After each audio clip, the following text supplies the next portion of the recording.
నా back side కనిపిస్తున్నటువంటి temple వచ్చేసి బేడ ఆంజనేయ స్వామి టెంపుల్ అండి. ఇది బేడ ఆంజనేయ స్వామి టెంపుల్ ఎక్కడ ఉందంటే మనకి స్వామివారి యొక్క ప్రధాన గోపురానికి ఆపోజిట్లో ఉంటుందండి.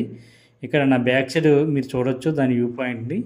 ఈ బేడ ఆంజనేయ స్వామి టెంపుల్ దగ్గర ఎదురుగా మనకి అఖండం దగ్గర నిత్యం కూడా అంటే 365 రోజులు కూడా దీపాలు వెలిగిస్తూ ఉంటారండి.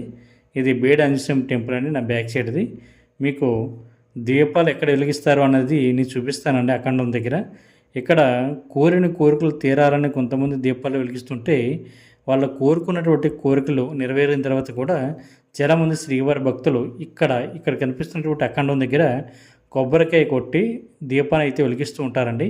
మనకి తిరుమల కొండపైకి కొబ్బరికాయ కానీ దీపాలు కానీ పట్టుకెళ్ళాం కాబట్టి మనకి ఈ మెట్లు దిగిన తర్వాత అంటే స్వామివారి యొక్క ప్రధాన గోపురానికి ముందు రైట్ సైడు మనకి షాప్ ఉంటుందండి. అక్కడే మనకి కొబ్బరికాయలు పూజ సామాగ్రి అమ్ముతారు.